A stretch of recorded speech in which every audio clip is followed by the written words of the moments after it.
பிரியமானவர்களே, இயேசுவின் நாமத்தில் உங்களை நான் வாழ்த்துகிறேன். ஒரு மரத்தை பார்க்குறீங்க, பழங்கள்லாம் காய் பார்க்குறீங்கள, இது கிரேன் ஆப்பிள் மரம்.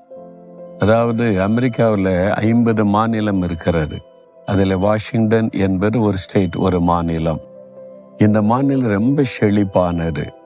இந்த வாஷிங்டனில் நிறைய வயல்வெளிகள் இருக்கிறது, பழங்கள் தோட்டங்கள் இருக்கிறது. அதில் ஆப்பிள் பழம் ரொம்ப விசேஷமானது.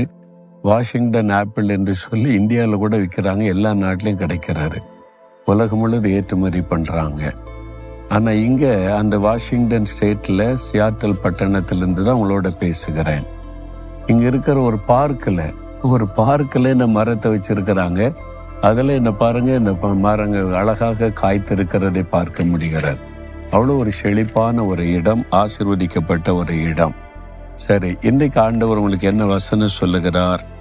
ஏசாயா 29 அதிகாரம் 14வது வசனத்தில், இந்த ஜனங்களுக்குள்ளே ஒரு அதிசயத்தை செய்வேன். ஆண்டு சொல்றாரு, உனக்குள்ள ஒரு அதிசயத்தை நான் செய்வேன் அப்படின்னு ஆண்டு சொல்றார். அதிசயம்னா நமக்கு தெரியும்ல, சாதாரணமாய் நடக்கிறது வேறு. இதெல்லாம் சாதாரண நடக்கிறதான்னு சொல்லுவோம். ஆனா இதுவா, இப்படியா நடந்துச்சு, இப்படி நடக்க முடியுமா அப்படின்னு நினைப்போம் பார்த்தீங்களா? அது அதிசயம். உங்களுக்கு அப்படிப்பட்ட ஒரு அதிசயத்தை ஆண்டவர் செய்வேன் என்று வாக்கு பண்ணுகிறார். ஒரு அதிசயம் நடந்தாலும் உங்க காரியம் மாறும். அது மாதிரி ஒரு சூழ்நிலையில நீங்கள் இப்ப நின்று கொண்டு இருக்கலாம்.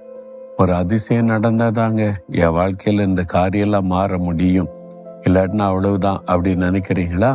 ஒரு அதிசயத்தை ஆண்டவர் உங்களுக்கு செய்வார். நான் ஊழிய பாதையில நிறைய அதிசயமான காரியங்களை நான் பார்த்திருக்கிறேன். இயற்கைக்கு மேற்பட்ட அதிசயமான காரியங்கள். பிறவிலேயே கண் தெரியலன்னா அவங்க கண் பார்வை திரும்ப வருவது கஷ்டம். மருத்துவத்துறையில சொல்லுவாங்க, பிறவிலேயே கண் தெரியல, பிறக்கும் போதே குறைபாடு, அதை சரி பண்ண முடியாது என்று சொல்லி. ஆனால் அப்படிப்பட்ட நிலைமையில பிறவில இருந்த கண் பார்வை இல்லாத ஒரு வாலிப மகளுக்கு ஆண்டவர் கண் பார்வை கொடுத்தது என் ஊழியத்திலே பார்த்திருக்கிறேன்.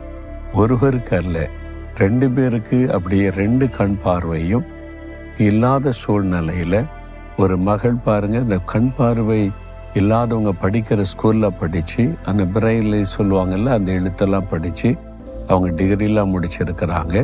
அவங்க கையில கம்போடு தான் டிராவல் பண்ணுவாங்க.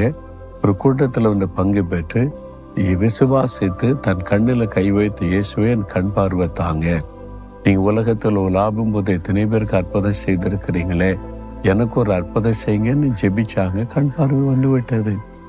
அவங்க மேடையில வந்து சாட்சி சொன்னாங்க, பாருங்க நான் அவங்களுக்காக ஜெபிக்கவே இல்லை. அன்றைக்கு அவங்க ஜெபம் பண்ணாங்க இயேசு இடத்துல, அவங்க விசுவாசித்தாங்க, அற்புதம் நடந்து விட்டது. பெரிய அதிசயம். எல்லாரும் ஆச்சரியப்பட்டு தேவனை துதித்தாங்க. இந்த மாதிரி அதிசயங்களை பல காரியத்தை ஊழிய பாதையில பார்த்திருக்கிறேன். இயற்கைக்கு மேற்பட்ட காரியம். உங்களுக்கு ஒரு அதிசயம் நடக்க போகிறது.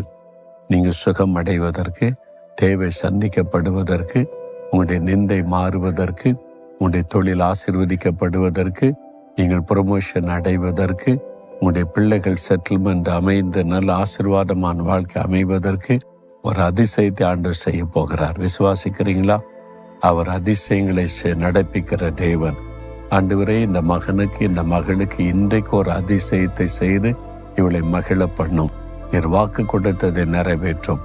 இயேசுவின் நாமத்தில் ஜெபிக்கிறேன். ஆமேன், ஆமேன்.